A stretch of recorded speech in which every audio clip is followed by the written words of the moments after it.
வணக்கம். உங்கள் ராஜா வழக்கறிஞர் கோவையிலிருந்து. நான் வாசித்த புத்தகம் என்ற தலைப்பில் நான் வாசித்து எனக்கு ரொம்ப பிடித்த புத்தகங்களை பற்றி நம்ம தொடர்ந்து பதிவிட்டு வர்றோம்.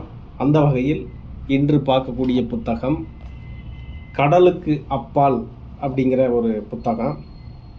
இது பா. சிங்காரம் அப்படின்னு சொல்லிட்டு அவங்க எழுதியிருக்கிறாங்க. இது 1956 வந்த நாவல். இந்த நாவலை பற்றி சொல்லணும்னா, இரண்டாம் உலகப் போரில் அந்த காலகட்டத்தில் கற்பனையாக எழுதப்பட்டது அப்படின்னு சொல்கிறாங்க எழுத்தாளர் பா. சிங்காரம் அவர்கள்.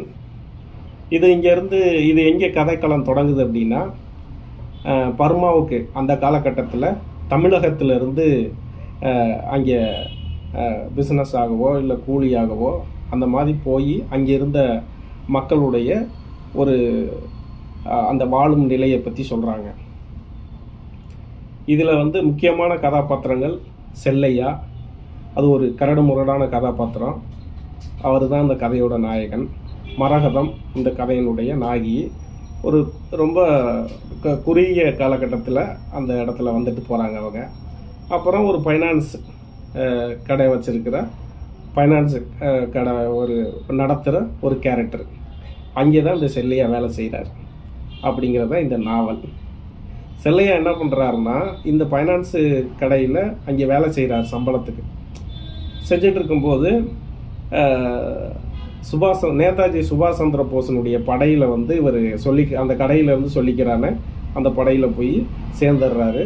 அப்புறம் சில அங்கே உத்தரவுகள், சில மாறுதல்கள் வருது. அவர் அப்படியே அங்கேருந்து அந்த படையிலேருந்து விலகி காட்டுக்குள்ளெல்லாம் பயணம் பண்ணி வர்றாரு. அது ஒரு ரொம்ப த்ரில்லிங்கான ஒரு அனுபவமாக இதில் எழுதியிருக்கிறாங்க.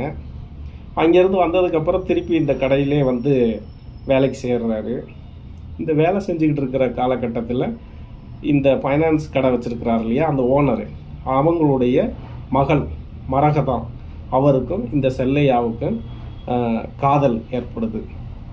இந்த காதலில் நிறைவேறிச்சா இல்லையாங்கிறதான் இந்த நாவல். அப்போ ஒரு கட்டத்தில் அவங்க இந்த ஓனருக்கு மரகதம் அவங்க அப்பாவுக்கு இந்த காதல் தெரிய வரும்போது அவர் வேற ஒரு இடத்துல மாப்பிள்ளை பார்க்குறாரு.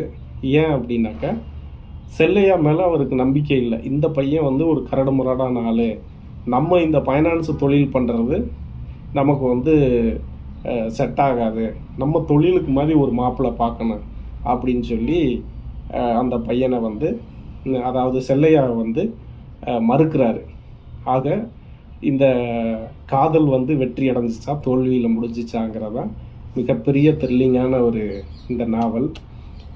இறுதியில் அவங்க அந்த பர்மாவிலேருந்து தமிழகத்துக்கு கப்பல் ஏறி வந்துடுறாங்க.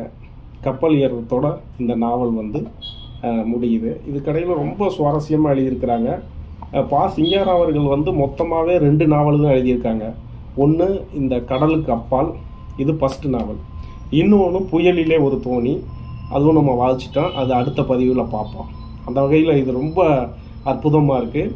எந்த ஒரு எழுத்தாளரும் இல்லை வாசிப்பாளரும் ஒரு புத்தக பட்டியல் சொன்னாங்கன்னா ஒரு 10 புத்தகத்துக்குள்ளே இந்த 2 நாவலும் அதில் வருது.